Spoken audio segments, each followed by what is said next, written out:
Quagmire. I'm sorry, but Mondays are Asian only. Why's your last name Wong? It's my married name. Now I see why you're here.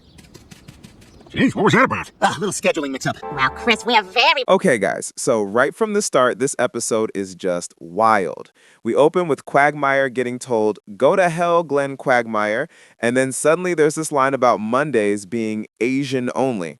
I'm already confused, but laughing. This is classic Family Guy with the totally random setups.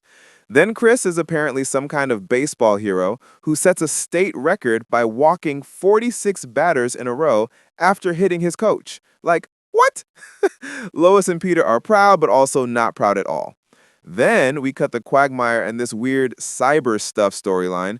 You can totally tell they're hinting at him doing something shady online, but calling it internet stuff. The Tarzan costume joke killed me because Peter immediately thinks it's for the web. Then it gets even more random. Stewie's on caffeine pills, we're suddenly talking about vaccinations, pirate hats, and Stewie hiding in an attic. This whole chunk felt like a rapid-fire mashup of all their weirdest storylines. And then that car crash bit where the police test reveals the driver was being, mouth-pleased? I literally had to pause. Only Family Guy would go there. From there, the show just keeps cutting. Kids making Christmas lists, a plane hijacking scene, a mailman who's secretly the Hulk, Tom Seymour's game of life, Starbucks urine for a drug test. Like, this is peak cutaway gag territory. And then Peter's band getting a wedding gig, Peter strangling a cat to get hyped up to perform, Stewie's back brace turning him into the Queen of England. Every scene feels like it's trying to one-up the last one.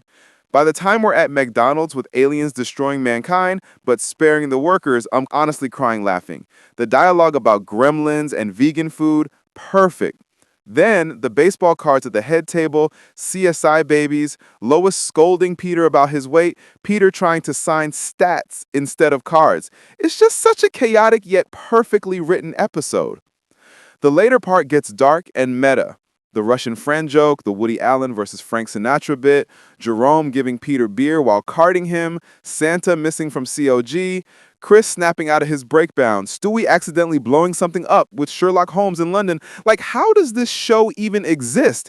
And then there's Aquaman with his tiny wings, Quagmire claiming Vietnam but really getting hit by a bus, and finally a literal body swap between Chris and Peter ending in a 6-second talk show joke about people's short attention spans. The HD TV couple gag at the end, he's a choreographer and florist, was the perfect button on all this chaos. It's one of those episodes where every time you think, okay,